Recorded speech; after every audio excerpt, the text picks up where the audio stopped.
Got it. Thanks. Okay. I'll take Chris's advice and ask for an approval of the minutes of January 11th. I mean, of the previous meeting. So move. Seconded. Moved and seconded. Any discussion? If not, all raise your hand, please. Aye. Opposed? Thank you. Okay, Somebody technically fit enough to get rid of this cookie. Click on it. Click OK. what's the cookie? It's letting him know that I'm recording this. Oh, I'm sorry. Okay. Okay, this is my agenda. I'm gonna ask for the new year that you nominate and elect a chairman for the coming year. So it's open for discussion. Well, I nominate Rick Savage. I second that nomination. Well- Rick, are you okay with accepting a nomination? I am, if you're okay with me doing the chairmanship. Are there any other nominations? Our fearless leader. Thank you very much. A good group. You're a good group to work with. Need Okay, Vice and a secretary also. yes, a secretary and do we have a nomination for a secretary? Chris Moore. Is that seconded? Second, Second, Any other nominations? All right, we're gonna have a vote here for a chairman and a secretary of the nominees. All in favor, raise your hand or say aye. aye. Aye. Opposed? It's carried. All right. I think last year you had Jim Black as your vice chairman, so you do need one of those, so someone can step up if you're not available or absent, Rick. I nominate Jim Black. Can we just make a motion to carry over the officers as the present year to make it cleaner? Yes, you can. Thank you. Okay. I'll So we're second, gonna, go ahead, Bill. I'll second that motion to include all three of the nominees is on one vote. All right. All in favor, raise your hand or say aye. Aye. Aye. Opposed? It's carried. We've got a fairly busy agenda this evening, and I'm going to turn it over to John. I know Kelsey's waiting to speak, and we have some important information from Greg about the harbor project. So, John, go ahead and take it how you'd like to handle it. Yeah, I'd like to since we're paying Greg to be here, I'd like to get Greg out of the way first. Are you here and ready, Greg? I'm here. Yeah. So yesterday, at our previous meeting, and it was recommended that we cancel the proposed bids for the repairs at the marina on the walkways because of the high price. Greg has done a lot of work redesigning some issues, facets of the walkways, and he's spoken with at least one contractor. And I think he's got some important information for us. So go ahead, You want me- Greg. Sure. So part of we know on the bids was that they the single stone choice hung them up and the amount of stone. And part of your options were rejecting all, or as we stated in the email, you could value engineer with the lowest bidder. So we've gone back and looked at how to reduce the stone from block to a potential veneer. And I think you can cut the stone way down. We also talked to John, and I looked at what was required for getting on the warrant.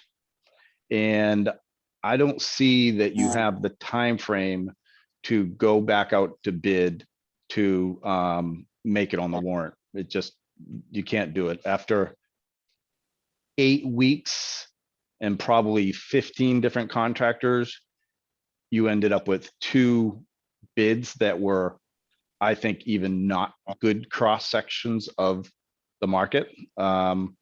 So my recommendation was that one of the options was to rescind the prior motion and ask the value engineer with the lowest bidder. And those value engineering things would be go to the veneer, reduce the length of the south abutment, which would require some pavement and parking change, but would reduce the length out to sea needed. It would basically be extending that ramp directly back to shore, which would shorten that by an immense amount. And so if we look through all those things under all the current work that we've done to get to this point, and we work with the lowest bidder under the current context of the bid, I think you'll be surprised and probably welcome the result and still be able to meet your project deadlines. I'll put the footnote on that, that I don't know about anybody else, but I can't understand. I can hear Greg okay so Okay, far. yeah. I can hear him fine. Okay, sorry, Bill. So that's sort of the, the idea that you could have a real number for the warrant committee in beginning of February only has probably one route. And that would be to value engineer the options that we talked about last time. I've advanced the plans based on our last meeting to meet those deadlines to say, okay, how do we reduce all the stone? We've been down there at night. We've measured both ramps to see how we would get back to shore. So I guess that's the new information. And John, if you want to add anything to that, feel free to. Yeah, I mean, I think that basically covers it, Greg. The only other option is if we don't meet that number, we need to go to town meeting with a not to exceed warrant article. Yeah, I personally like that idea of not to exceed because we can logically explain, we need the approval of the town to spend the money, but we can explain that it's not costing the taxpayer anything, that the marina and we pay for our own infrastructure and all our expenses down there with our revenue. So I thought it was simpler to offer the voters a warrant article that says not to exceed, but that I'll ask for your opinion. Go ahead, Jim. I'm sorry, I missed the last meeting. Was there any discussion about just doing away with the granite? I mean, it seems to me like a veneer is just going to become a problem eventually. And we've had just plain cement there before and nobody's ever objected. And I think actually Bill brought it up a while ago. Why are we doing this block, adding a tremendous amount of money to it? And cement would be, both piers are already cemented. Nobody's said they're ugly. I agree with what Jim said. And I caution, we need to have set plans that are stamped, engineer stamped, going to a contractor before we just set a price and know what we're getting for our money. If we just say you have X up to X amount, give us what you can, we've been in that boat before. And we ended up with a building staring at another building down at the marina. And I don't see anyone that was happy with that end result.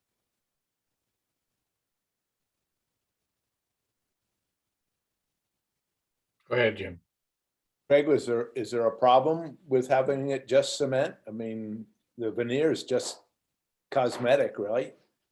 Yeah, I think it definitely, the dings and the beating it gets physically, I think it helps, but more or less it's a visual aspect. I would only add that to both what you and Chris have said, that you would be way better off taking advantage of all the work that you've done to date and the bid process, having the stamped plans with a real number, could be with or without the veneer, just strip it.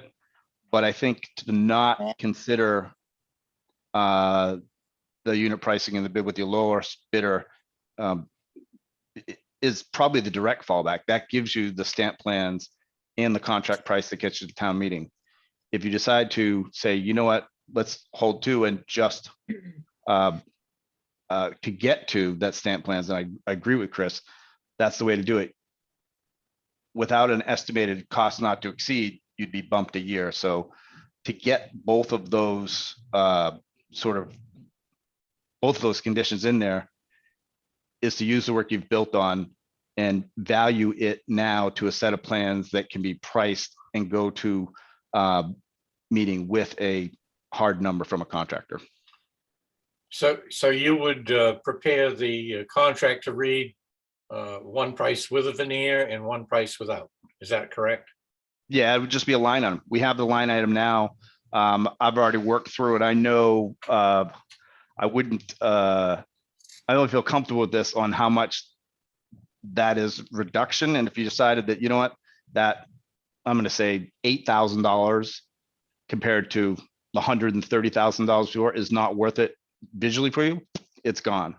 I don't think it's probably, critical to the ultimate design. It may add a little bit in concrete, but it's not, it's the difference of having something that's, refined versus concrete, just like everybody said. I Bad wanted to- story. oh, sorry. We did, for Jim, we did talk about this a little bit the last time, and I think the granite's pretty cosmetic, and I think if the granite goes away, that's fine with me, because we're talking about a visual which is on sides and the end of the pier. It's just not seen. And it's not in the water either, if I remember correct. I mean, it's just basically what was there. We'll probably dig out more into the parking area, but I'm Yeah. not sure what to do. Do we How all we- seem in agreement? How do we proceed? And how do we get a set of plans and a set of numbers? Chris, agree- just a minute. Howie had his hand up. Oh, sorry. Oh, Yeah. it's okay, Chris. Thanks, Rick. I was just wondering, from my standpoint, I'm thinking about the fact that previously we had that cantilever system, which didn't have a lot of cement sort of profile that people were looking at per se. And when we built this crib system, for doing it, it seemed like that had a huge profile, a visual profile that people were going to look at. So the fact that it's turned to cement is a different thing to me than originally in that sense, because it's a much bigger profile of cement that we're looking at now. So Yeah. I just wanted to say I'd be interested to see at least what the facade is, the cost of the facade before moving forward. Go ahead, Howie, Chris. Could I just address Howie's comment? Sorry, Chris, for a second. Yeah. That I didn't mention before, as part of that, we would retract and go to a 60-foot ramp, which would eliminate, we have to get into the parking lot a little bit on the south, but just to your comment, there's some exposed concrete, but was part of the value engineering options, which I've vetted through, is what would we do to the parking area to take the angled abutment all the way back and use a 60-foot ramp here, and you'd eliminate, X amount of stonework versus aluminum for a new ramp. And I understood those ramps were due to be replaced in a capital improvement program. So we would just be moving the replacement of those up to save money on construction now. I just wanted to add that. Okay, and you're talking about the north ramp or the south ramp when you said that you're Both. going to move it into the parking lot? Not into the parking lot, but into the embankment. Oh, into the embankment. Yep. Okay, Yeah, great. Go ahead, Now I Chris. understand. Thanks. I'm sorry, I didn't mean to interrupt. I can't see people. I don't have everyone on the screen, so if someone's got a hand up, I'm unable to see someone waiting to speak, so I apologize. I was not trying to interrupt Howie. And I was just wondering how we move forward so we could get numbers and/or plans for our next meeting to vote for, to make warrant, or the time frame. I think that's back to you, Greg. Okay. Chris, there's two mechanisms I think to get there. I've got what I think gets us there on plans besides stamp pretty close. The north one, I've kind of reverted other than making the veneer detachable. So we could have plans for your next meeting. I think that in order to have the best of both worlds, you would have to reconsider technically your last motions to throw out all the bids and request that you value engineer the price with the lowest bidder. And then you could have your plans and a price that matches the plans in town for time meeting. I'm happy to whenever the next harbor committee meeting is, or even before, shoot you around the plans as they're coming out so you can see what they are. But immediately we would reach out to see if meeting the time frame of February was still possible with the lowest bidder, provided you guys thought that was a viable route through reconsideration. If that's not it, then you're into another, probably I penciled out maybe 6-week bid, but you would miss the opportunity for a confirmed price for town meeting. I recommend that we try to get into this town meeting, and even if we have to call a special harbor committee meeting. John, what do you think? Yeah, I think Claire told me that she needed a mock-up warrant article from us the first week of February. Our next meeting is February 8th. I think we could do that meeting and still meet her requirements. Without calling a special meeting? Without a special meeting, but if we needed to call one the previous week, it wouldn't be that big of a deal to reach out to the group and get that done, I wouldn't think. What's our price tag at the moment?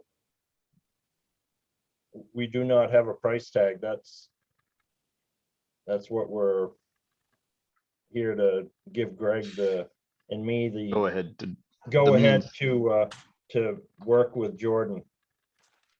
I have a question also when you get a moment. Is anybody else waiting to talk? No, go ahead, Don. Okay. Greg, refresh my memory regarding something to do with the length of the ramp, the steepness of the ramp, and meeting sort of a handicap code. What determined, I thought there was a point where we had to try to get out as far as possible or something. Could you refresh my memory about that? So we've reached out to the region of the Human Rights Commission in New England, who the state looks to for guidance. And there's a limit on how far you can need to extend a ramp. And by going to 60 feet, that's the threshold of, let's call it compliant with ADA by making it. You can't make it the 1 to 12 slope, but the cutoff is 60 foot in ramp should you go that direction. And so that's the direction you're headed. Hopefully that answers it. And we did that with some communications with them early on to make sure that we were compliant. You can't necessarily meet the 1 to 12 because you'd be all the way across to Astiku, but the 60 foot makes you compliant.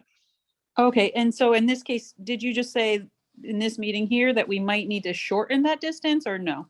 No. Okay. We would be shortening the stone length, the abutment length, increasing the ramp length of aluminum to the 60. Okay, so that it's a net gain so that we stay within those parameters. That's correct. Yep. Okay, thank you. I just want to make sure. Thank you. Sure.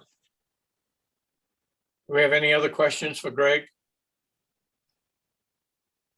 If not, I think I'd like a motion to have Greg reevaluate the bid process and bring it back to us no later than our next meeting in February, if perhaps even before. Does everyone else understand those conditions? Yes. Is that a motion, sir? You I'll make that. do I'll we- make that you need to throw in your motion there that you want to throw out our previous motion to throw away both bids. Okay, now I'm gonna have to ask the secretary to But reread them. We're not agreeing to the price tag by that the lowest bid. No. We're agreeing to value engineer with the lowest bidder and come back to us with a price, correct? That's correct. Correct, Chris. So motion by Savage to allow Greg to value engineer with the lowest bidder. I agree with that.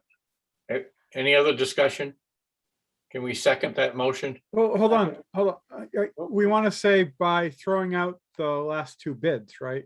Like that's what John said was we had to add that last part. I need you to throw away your motion from the previous meeting to discard both bids. Okay, let's not get too complicated. Let's take that as a separate motion then right now. Okay, This is a motion to disregard the previous bids and start new. So that's the motion. Is that seconded? Second, I'll second. All in favor of that motion, say aye. Raise your hand. Okay.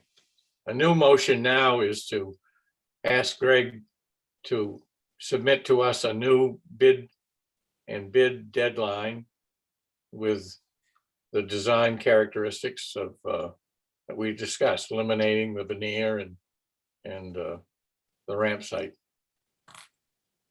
Are we in agreement with that? so moved. Any discussion? Okay. Say aye or raise your hand, please. Aye. I, It's passed. Thank you very much. Greg, thank you for your efforts, and we're looking forward to your next process. And just to be clear, I'm sorry to be that way because it wasn't in the motion, but we are, and as Chris said, we're going to work with the lowest bidder with these value engineering to return with a price for you to evaluate. That is what we're doing. Everybody acknowledges that's what the process is here.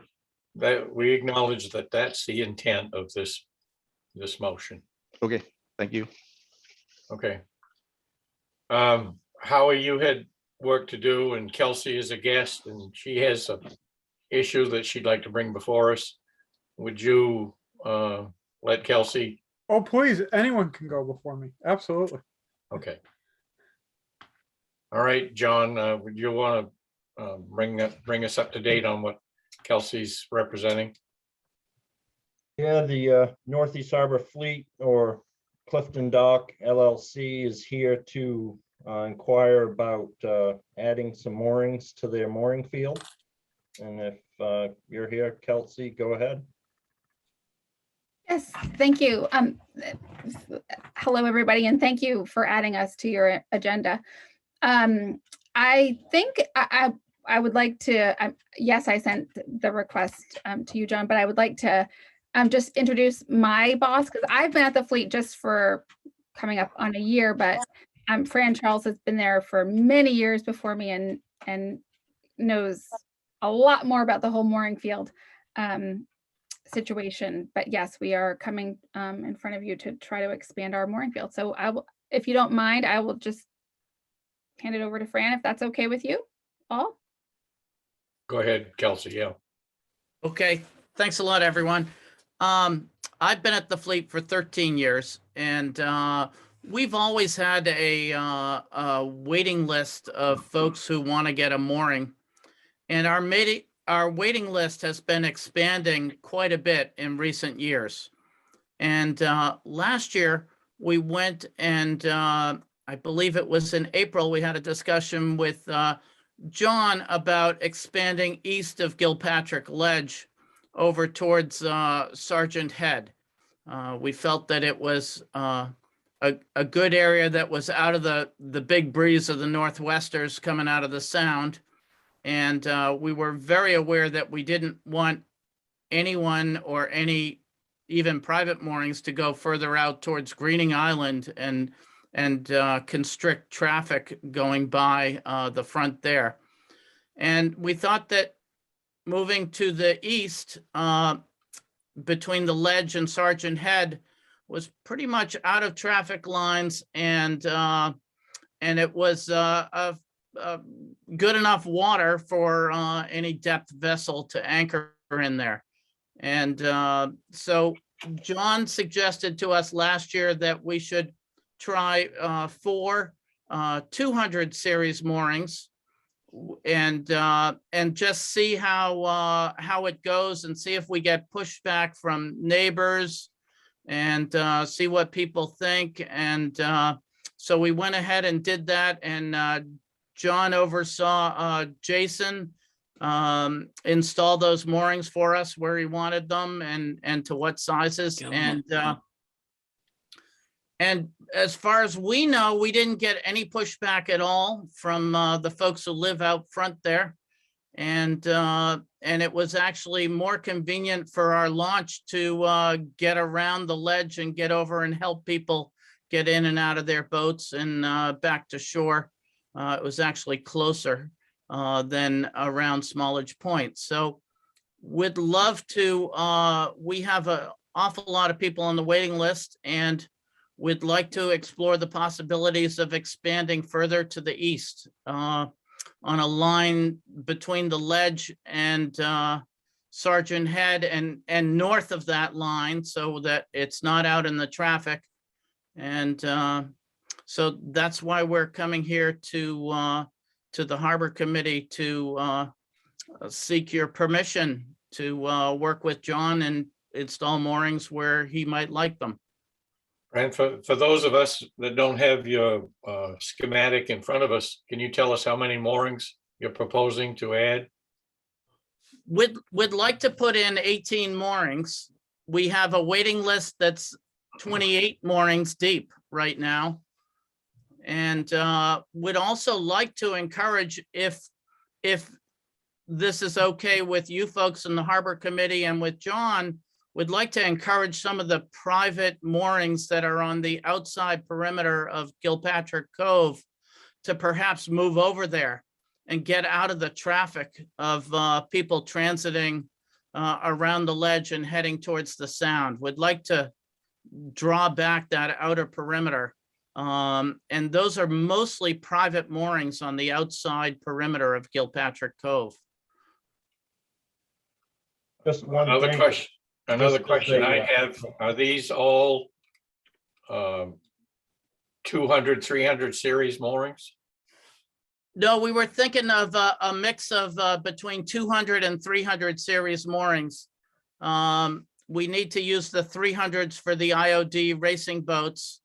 And yet the list is a lot longer for mid 200 series moorings for center console type motorboats that people are very much in love with.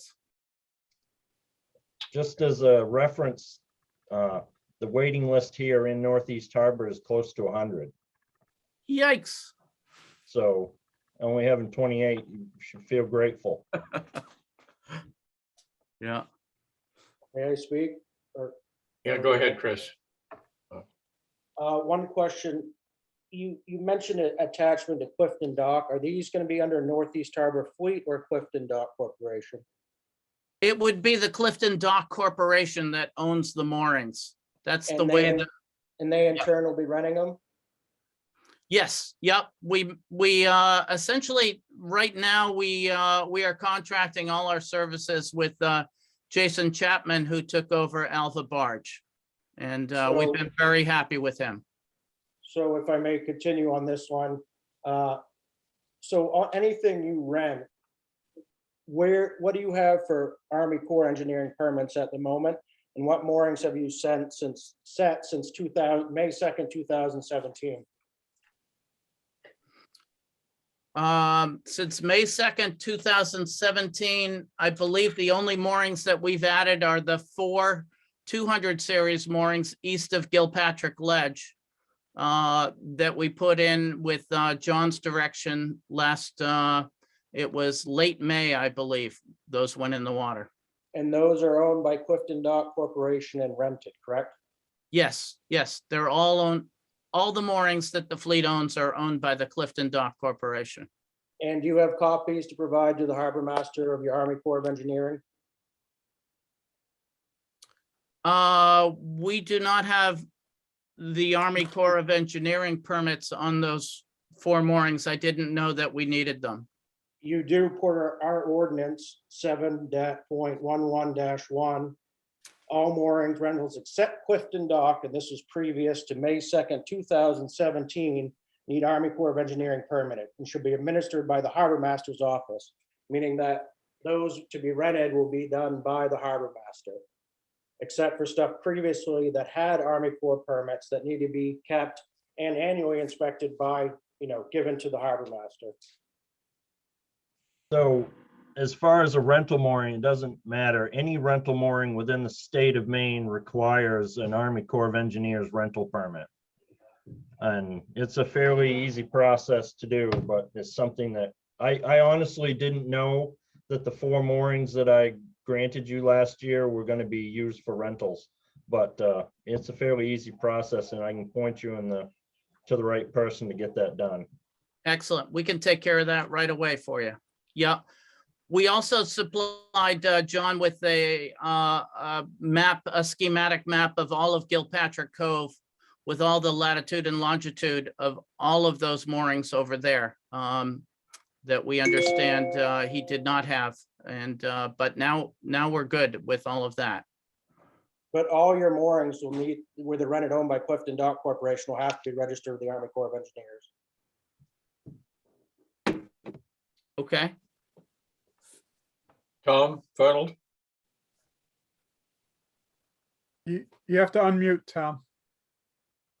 Tom, unmute your microphone.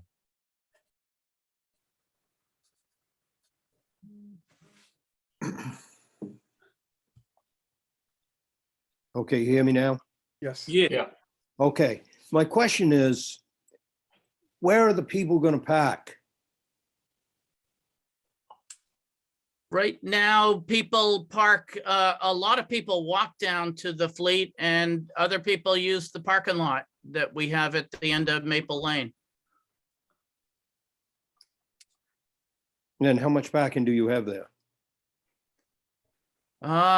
It's, boy, I don't know how many cars we squeeze in there. We squeeze a lot in there.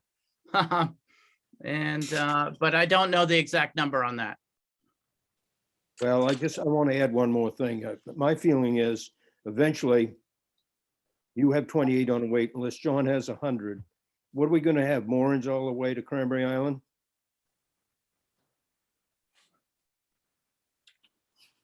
That's a question. Not to go outside of Sergeant Head.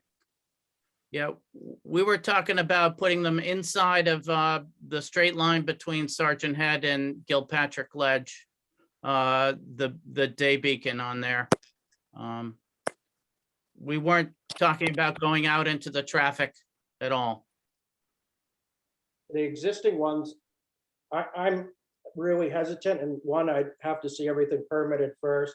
The existing moorings are coming into compliance with our ordinance, and we've had some issues, with expansion elsewhere, all over. People set moorings, and it's become a thing we've discussed numerous times. I would like to see a finite plan of the ones you're going to move. Some are way out in the traffic scheme and in the deeper water of that channel where the larger vessels transit.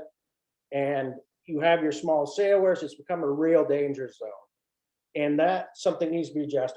If you could come up with a way of eliminating a lot of the 405, the 348, the 349, those outside ones there, and move them over to the other side, and had a finite plan that you were going to correct the creep that's really coming to the traffic scheme as you round more off Smallwich Point, and could move those over. I think those need to be corrected before we even consider, adding more to the problem. I also think that, Tom, you raised a very valid point, and I would like to know exactly how many cars you're permitted to park there, because I think we don't want to cause an additional problem of parking. I'm not trying to locate these moorings exactly according to a plan, but my observation is that there's been new moorings plunked down between the fleet and Greenings Island intermittently in the last year. I don't know if they're under your control or people are just doing it, but it certainly seems to me like there's that's well into what we would consider the normal traffic zone. And the extension of boats on a mooring and now are actually, to me, they're in the normal traffic pattern. I don't know if the fleet had anything to do with it, but there's certainly moorings and boats there that there never used to be. Well, I can tell you that about 4 or 5 years ago, we added 3 IOD moorings up alongside Smallage Point, up there around 349, 350. There were no boats further to the northwest, or they were a lot further to the northwest than that. And But actually, I'm going to interrupt. I'm talking about to the south. yeah, the fleet has not added any there. Those private moorings people might have had those pushed out. We're not aware of what they do with their moorings. Okay. But the fleet has not added any moorings in my 13 years out there on the perimeter. So you don't have any record of those moorings up there. Do you, John? Are you aware of them? No, they're there, but there's nothing that I have approved or given permission for out at the fleet area since I've been harbor master, which is roughly 8 years now. So those moorings are in violation and should be removed, that correct? They didn't get permitted, they didn't get approval per our ordinance. That is potential if they were put there without our knowledge. Jim, go ahead. I think it's within our power to request that that whole field be surveyed and realigned. We can do it we can do that any time. Whether those moorings are put there illegally, I can't remember when we officially established our present marine management mooring thing, but I think I would propose that that field that's in the travelway get taken care of before we allow any other, because some of them may have to move into the new suggested, just get them out of the travelway. I don't go there very often, but maybe twice a year, but I'm always shocked how far out into Greenings Island, the thoroughfare that they are. And it's part of the town's fault for not paying attention what was going on. But I think this is an opportunity to correct it. And I'm sorry, there's people on the waiting list, but who funds the realignment, the survey? I mean, I think we could set a boundary line and say the no moorings are outside this, and they're becoming a navigation hazard. So I think what the fleet is trying to do is commendable. They're trying to do the right thing, but it's opening a can of worms, and it's a problem that has been ignored, and now we need to do something about it. If I may return to the ordinance, it was May 2nd, 2017, and it pertains directly to this in 7.5, mooring registration and permit, that all moorings should be registered prior to March 1st, and all moorings not registered by April 15th each year shall be removed by the owner, and the mooring privilege shall be revoked. Now that all new moorings placed outside the harbors of Town Mountain Reserve after the effective date of this ordinance, meaning May 2nd, 2017, must register annually with the harbor master in compliance with this provision. But any mooring, are you saying, Chris, that it reads that any mooring that's in the town waters right now needs to be registered with the harbor master? Is that correct? That was set after that date, like those 4 ones. I'm not saying we need to go after them and take their moorings like per the purview of the ordinance, but they have to, every year, those moorings have to be registered like the moorings in the harbor. This was done, and in 1998, we declared the harbors were full. This problem was seen. And in 2017, the sprawl, the people buying one piece of property and littering a cove so no one else can have a mooring, and they don't even have boats, and it's designated in there. And that's why this was written and rewritten again to protect that from one group kind of monopolizing, and for that to be registered each year. If they're not using it, they have to provide proof of boat, so forth and so on. Now, it being a commercial aspect to it adds another layer of it with the Army Corps permitting, and that any of those that are rented would have to, file by that, would especially have to have that permitting in each year. And then be permitted, pay your mooring fee, so forth, registered with John. He's got information. We're not getting any inspection information out of this. That's required. So there's a lot of stuff in multiple sections of this ordinance that we're not meeting. Well, I might could- want, could the- I'm going to add one more thing, Fran. Even though the Northeast Harbor Fleet doesn't seem to have any say or seem to know who owns these moorings that we consider in the channel or the traffic pattern, they certainly are using the fleet facilities for coming and going. And so the fleet has some responsibility about directing its members and guests where and how they can use the mooring field. And I think what you're asking for is legitimate, but it's brought up the point of perhaps there's quite a number of illegal moorings that we don't know about. And it goes against our regulations. Jim? Well, I would assume the fleet knows who owns like 349 and 344. I mean, where'd those numbers come from? I mean, they must be. Those are fleet moorings. Those are fleet moorings. Yeah, with the number on them are fleet moorings, and PM means private mooring. Okay. So the fleet, certainly we can assess right away what it would take us to move those moorings with numbers on them over to this new mooring area to get, to reduce the essentially the amount of moored boats that are in that traffic lane. We can certainly do that with our moorings.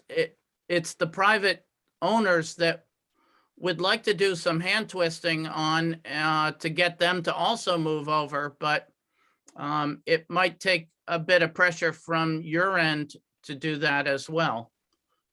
And Yeah, do we have a name to those private moorings? We can get a name. We think we know all the names, but we're not quite positive about all of them. Some of them are just buoys without any markings on them at all. John, do you have any names for those private moorings? I don't, but I think if they could put together some sort of plan that would show us the ones that they want to move over into the new area and potentially help us with the names on those private moorings, and we can maybe help twist their arm to get some of that moved over there, and then show us a plan of whatever they thought was left for space out of the 18 that they're asking for. And they came back to us at our next meeting or the meeting after. I think that would give us a lot to work with and maybe help them go forward with what they're looking for. Because I that, don't you know know, how looking that at that, fits with you, Fran. Yeah, that sounds great, John. We'll get to work on that right away. And, I you think- know, get in touch with me and I'll help you with your Army Corps permits for the 4 that we did last year. It's my fault that their 4 moorings from last year are not registered with the town. You know, I didn't even ask them for that. I know we've been looking towards getting every mooring that is outside the harbor registered with the town, but it's going to be a major undertaking, and you know, we've had a few big projects that we're working on, so we haven't pushed that yet. Our main thing is just the compliance with our ordinance as it stands. I know we have other ones as well. And in that, those 4 that were set, if those 2 were kind of pushed out, if they made a plan, like you have 420 series that you could probably have a 30 series outside the outer 2. If those 2 were moved, you know, going down the shore, so you had your inner, you know, versus the water depth as well. and had a plan to come back to, but we need to get a control on the stuff set after that date. And now we've acknowledged it's on record. There's a violation and it's illegal and need to be registered as of March, or they need to be removed. Jim? Yeah, I mean, I'm looking at the map here and it looks like a lot of the problem is from those private moorings. There are a few, what look like large fleet moorings, the 400 series that are probably also ones that extend out into the travelway. But I think we have the power to, if those private moorings are, we deem them to be moved and they're not even registered with us. I see we have all the rights to tell them they got to move them and they have to go up into the field there that if there's room for the fleet is trying to do. It may be best to kind of set a line there where we don't want people going outside of. Just like we set the limit on where the harbor starts here by, outside Clifton Dock. Maybe we need to get bearings and stuff and say you're not allowed to put a mooring outside this line. It's all right to say from the marker to Sergeant Head, but we need definite GPS marks, I think. Yeah. I don't think we're ready to take any action on your proposed plan right now, Fran, until you come back to us. Sounds good. Yeah, we'll do our homework and come back with a plan and see what we can bring you for information at your next meeting then. Thank That you would very be much. great. Yeah, thank you very much. Hey, Fran, Yeah. I just wanted to say that I really appreciate you, working with us to try to make this happen. Oh, So yeah. I really appreciate your Yeah, cooperation. you've been very forward and Yeah. it's brought up some issues that probably we hadn't even thought about, so. Yeah. Well, thanks. And we want to help, we want to be good community servants here. We really want to take care of the community. And I hear you loud and clear that mooring field at Gilpatrick sticks out there too far. And I think this is a good opportunity for us to apply some pressure to the private mooring holders to come on over to this new area that's out of the traffic zone and help make boating safer for everyone, especially when we have limited visibility. Thank you very much. Thank you. All right. Thanks a lot. Thank you. Yep. Thank Yep. you. Bye. Yep. Good job. Howie, I'm going to turn it over to you. I got to disappear because I smell something burning in the oven. All be right back. right, before the fire alarm goes off. Hi, everyone. So, we've been meeting and continuing to meet, and I think I just kind of wanted to ever so briefly catch everyone up with what we've been up to. So if you don't mind, I'll share my screen here, and then you can see the documents. So here's sort of my agenda, like just in my own mind of what I'm trying to do. So summarizing the comments, organizing photos, creating graphs from the data. Then, so the things in gray I've already completed, or we have already completed. And then the next areas that we want to do is identify areas of concern, suggest improvements, produce a first year report, and then maybe make a presentation to the selectmen. So right here is the summary of our comments. So basically, we've just we've taken each lot and just every time there was a survey done, some people made some comments about things. So we've just sort of collected all this information here. And if anyone wants these documents, I'm more than happy to share them with you. There's no secrets here. It's just, I don't need to scatter you with a bunch of stuff. And then we had a bunch of overnight parking considerations too. So these are all the things that we've just taken notes of. As well, we had photos this year for people who were doing the survey as well. So so folks took pictures. So here's a bicycle tour company, not Vermont Bikes, who we were trying to leave. That got resolved, but a different bike tour. but it doesn't sound like they're a constant kind of thing, or we only noticed them once. So they're unloading their bikes. We've got, a someone camping, running a generator with solar power and a tarp. In the parking lot. So someone took a picture of that. We've got other people doing business. This fellow does, I guess, car detailing or mobile detailing. So he uses the farmer's market lot to do that. I guess not on Thursdays. People plugging in their cars. We don't know what's going on. I mean, there's all kinds of stuff here. Campers parked across the parking spaces. And then, here we're just identifying that, yeah, sometimes people park illegally, but this is, someone trying to do service for the boats here. So, we can tolerate, some of this if it makes sense, but other times it doesn't quite make as much sense. Here's just a bunch of cars that parked overnight for a bunch of nights. We weren't sure of their status. And here's a notorious car for parking overnight for multiple nights without any permit or questionable permit. So we've got that data as well. And then the other data, so from the surveys themselves, I took the data and made pretty graphs out of them, but mostly so that people could see it. I don't know if you can see this okay. I'll try to zoom in a little bit more here. So this turns out to be the graph of all the data that we collected for noontime. So noontime data of how many parking spaces are available in all the lots. All this is really doing is just showing you we've got a lot of data here, and there's certainly a U-shaped trend, where it dips during the summer months here.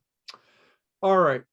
So now if you look into each lot individually, like the main lot and the tennis court lots, well, if you look at the capacity of spaces here, this red line is at 85% capacity, meaning that if the line extends above it, there's more than 85% of spots available. But if the line's below it, that means there's less than 85% available.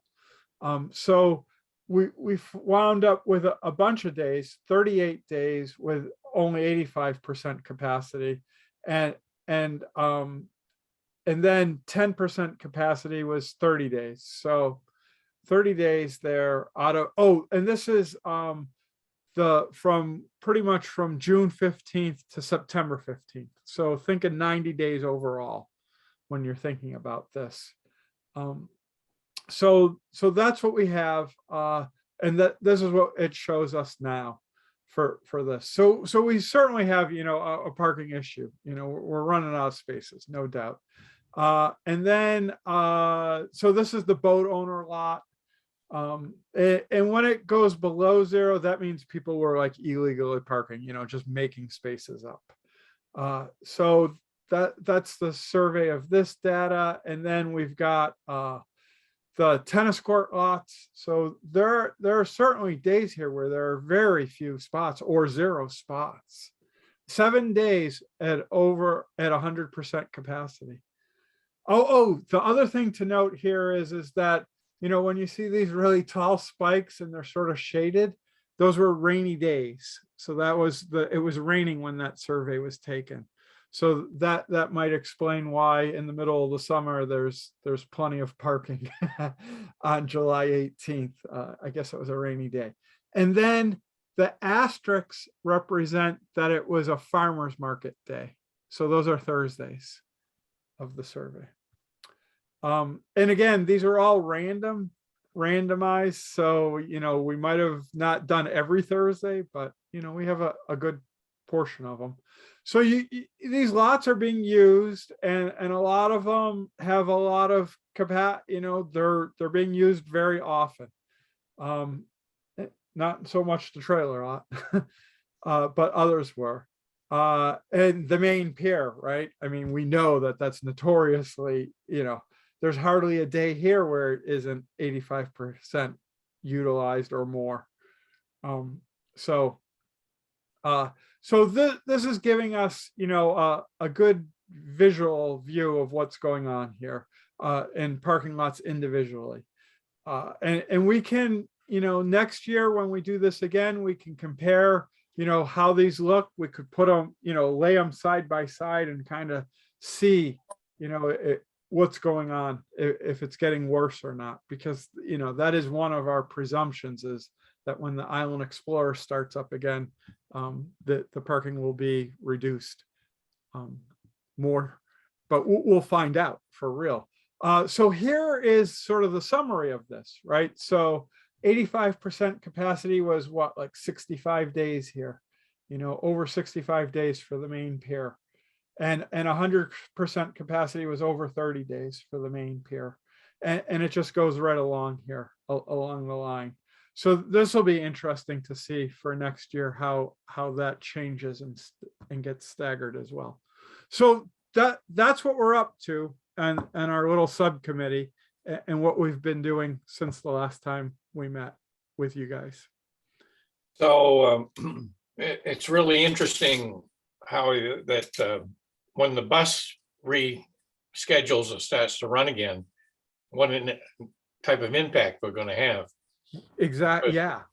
Because right now, it's like the old days when theoretically everyone's using our own marina and the services that we provide. Yeah. Right. Yeah, I think we were just, you know, fortunate that the Island Explorer wasn't running this year, so that we can compare, you know, with a year without and a year with the Island Explorer for sure. Yeah, exactly. Yep. Any other comments or questions? Howie, on the farmer's market,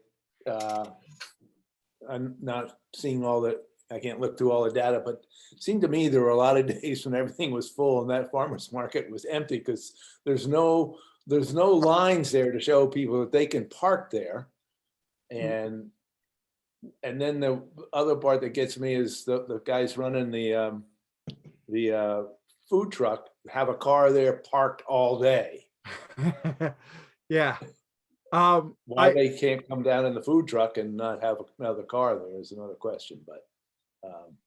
Yeah, we have definitely identified that is a concern, that there is no lines on those, and we have noticed that just what you said, that the lots are full, but yet the farmers market lots sometimes are completely empty, and it is sort of, we think people don't realize what we can do, you know, that people could even park there. So we're looking into that. We're also looking at some alternatives uses with that space too that have been suggested.